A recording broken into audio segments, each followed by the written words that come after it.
ปีคริสต์ศักราชเศร้าเดือนมาสเลยมา2 วันเอง3 ปักเป็น10 วันเดือน4 โมงในมันได้มาเป็นวัน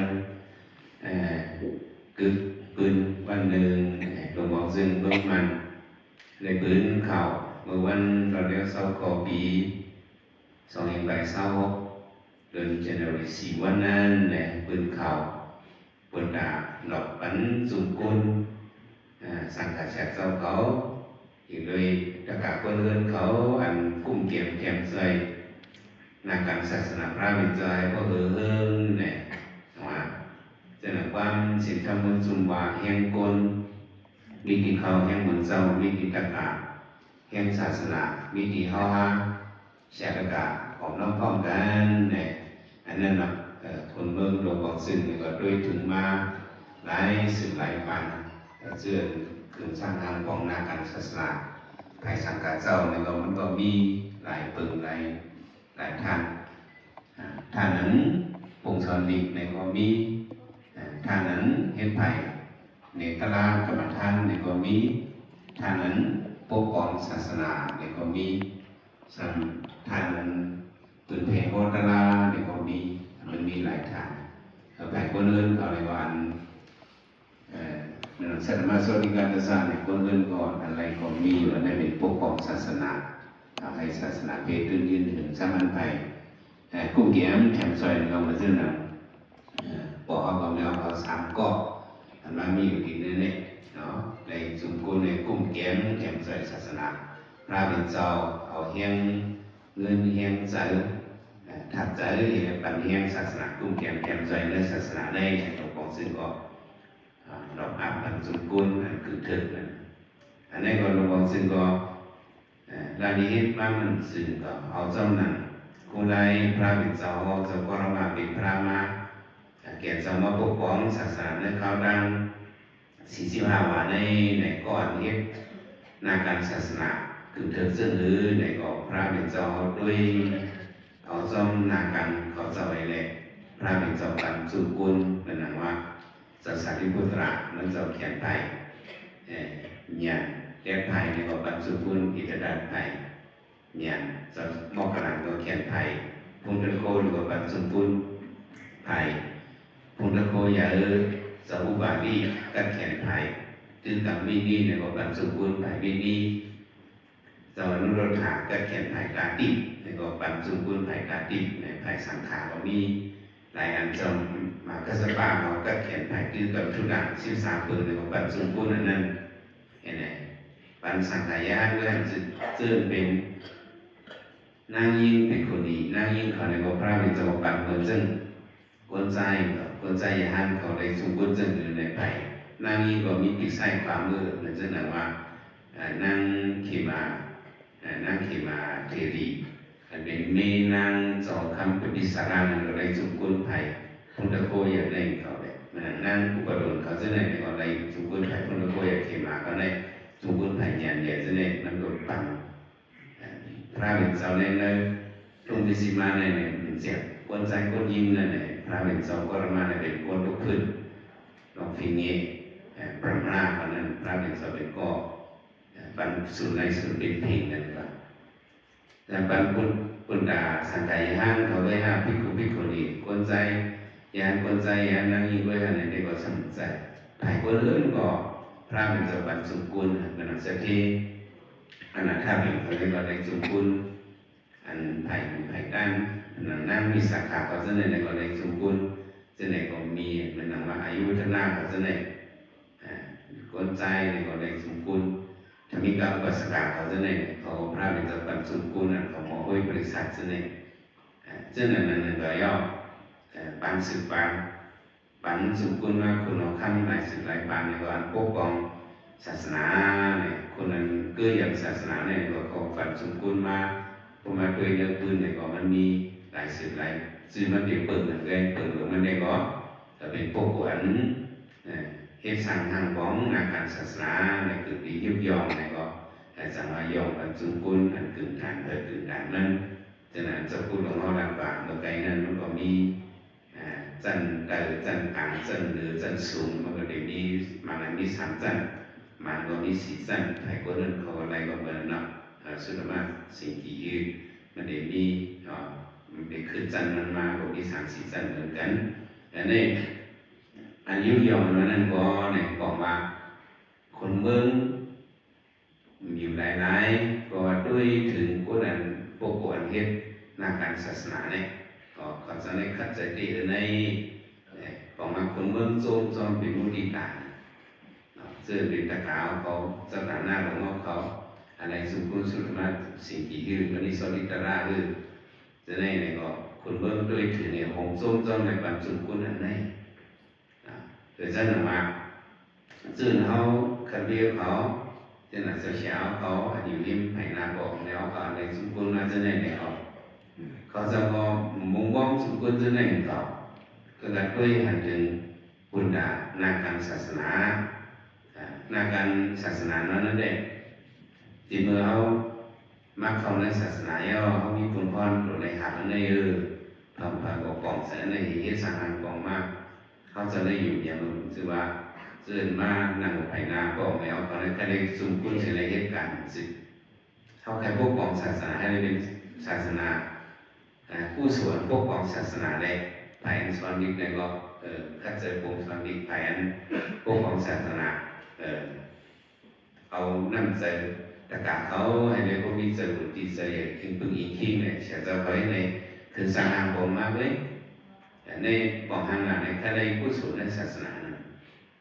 ที่ยังในว่าสำคัญในกุศลในศาสนามันเอาด้วยจะใช้ของเขาจะใช้เลตีนั่นเองจะใช้ของปฏิบัติจะใช้เลตีมันก็ว่าในที่เสียตัวเนี่ยมันจะได้เป็นผู้ลงเรียนแต่ละปีละสามของในลงเรียนเด็กๆอ่านได้เอาศาสนาพระเป็นเจ้าปกป้องให้ว่าเฮิร์ว่าดังโลกำพาเสียสลงมาหันเมื่อบานเขาจะนั่นมันเป็นอินเทอร์เน็ตเขามาอุปเมืองเขาสามารถมีสิ่งเขาผู้ปกป้องศาสนาเขาปล่อยมาในเมืองเขามาปกป้องจะใช้ลงเรียนดีก็มันจะก็พูดนะเขามาปกป้องเขาก็ลุกขึ้นปกป้องต่อเขาเนี่ยเขาได้เลยคือปกป้องเสียสละว่าเขาได้เอาไผ่ป่านี้ในขึ้นปกป้องทุกตามเขากันนะเมื่อมันโรคโยมันจะมาวนเส้นไหนผมว่าวนเส้นไหนก็ว่ามันจะอันเอาป่านี้เลยปิดขึ้นเป็นไผ่อังกฤษได้เนี่ยไรที่บิสเขาจะได้เขาเฮ็ดไว้พาริเทคสุสัยที่มันก็ปิดไป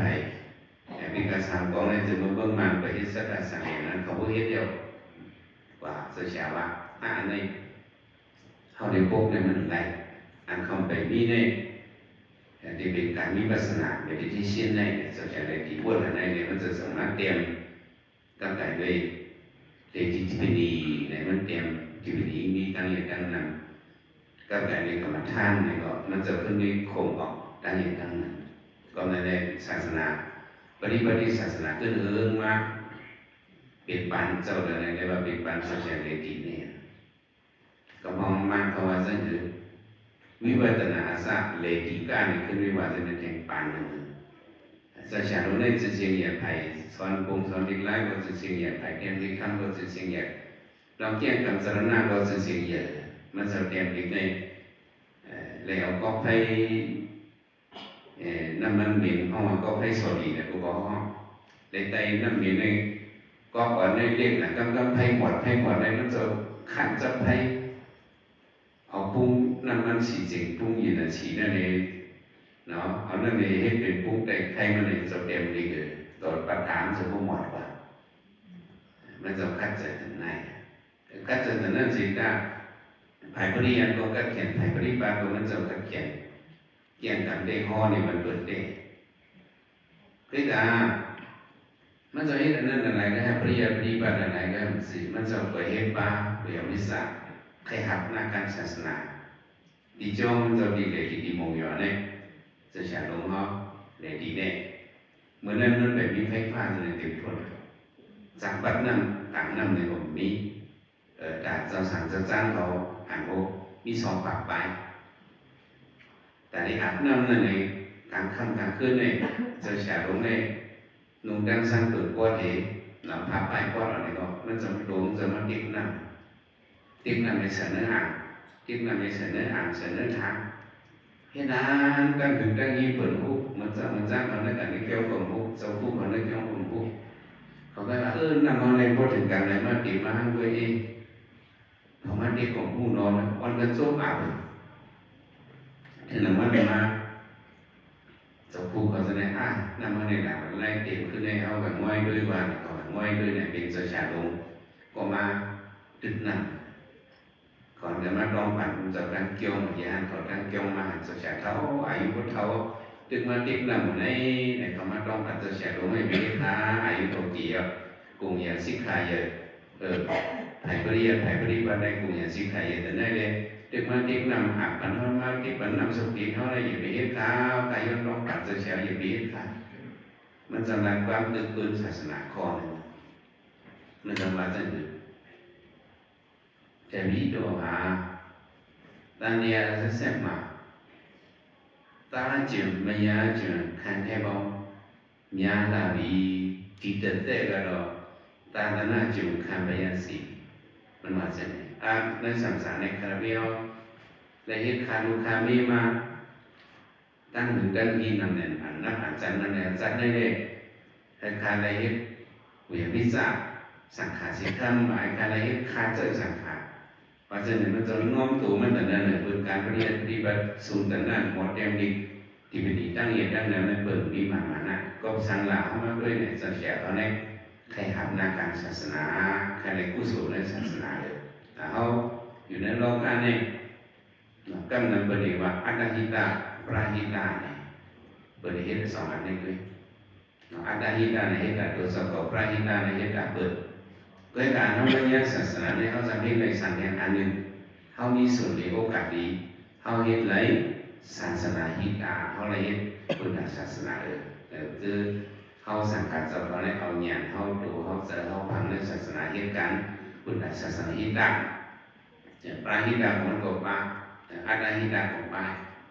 ซึ่งบอกในเขาในเอาพวกของอุตสาหกรรมเทียมอยู่ด้านในศาสนาในการปราหิตาก็เป็นศาสนาที่การกุศลในเขาเป็นเนี่ยเขาหลุดกันโหมโจมเขาหลุดในของยุบยอมนั่นพวกเขาความมาว่าจะเขายอมเปิดขึ้นเขาก็ขึ้นสื่อสารแก่เรื่องหลอกนั่นว่าหมอยุบยอมกันเนี่ยมันก็แคบแต่ตาลีมีคนแก่คนเขียนคนนั้นปลอบใจเหตุการณ์ถึงที่ถึงยอดนั่นมันนั้นมีว่าตรงนั้นพวกผู้ดิสาสิญญาณนาสอบสัมปติสัตติยถาโซสัตติกิโยดังผู้นั้นสุขามิตรดีว่านั่นก้นกัดแขนในนานมีไว้คือไกลดาดีมีว่าก้นนั้นกัดแขนในก้นนั้นกัดแขนโรงเรียนในโรงเรียนนาการศาสนาโรงเรียนการไปนี่ไปไล่โรงเรียนไทยผู้สุขนั่นนานมีว่าก้นกัดแขนในระยะไว้คือไกลดาดีมีต่างก้นนั้นสุขามิตรดีว่าคือมีก็หันเมืองมีก็หันเลยสุดมันเป็นการขึ้นเหยียดมีเนี่ยเมื่อมันมีก็ทหารเราอันโมเหตุการณ์พุทธะปราหิตาศาสนาฮิตาจะได้ไหนอันนั้นคือนั่นเมืองนั่นป้องที่นั่นมันได้มีรองร่างขึ้นอย่างสูงที่จะเป็นกุศลองกันกว่าเนี่ยอันนี้เขาจะบอกผมจุ่มจอมที่ไหนที่สัจจะพุทธาในตัวจะพูดหลวงพ่ออ่อนโหตะกายเล็กอะไรมาเป็นพวกนี้กับผมจุ่มในก็เขาจะบอกจะในก็sau đó sẽ hạt dùng lên một hạt bèo sẽ xuất khăn tán tuổi vùng trung họ cũng không muốn khen vì đi qua tại hết tại xã xã này có ở ý phương hiên anh bên vùng trung họ này thì đây sau khi đó vùng trung họ này họ có mi hiên tại hếtกันศาสนาในเนี่ยเหมือนจะเขาขึ้นเลยเหมือนจะเขาเจอพวกเขาเนี่ยเนาะมักเนี่ยเหตุการณ์ศาสนามาเนี่ยการปีนรถปีนพวกใครย้อนตายมาฐานพวกใครเฮียนฐานบอกไม่ออกเขาจะพูดเขาตามตัวจะพูดเขามาโยงไปในเขาในป่าหวานขึ้นเต็มขึ้นเอาไหนเนาะป่าหวานขึ้นเต็มขึ้นอ่ะจมเตะเนาะ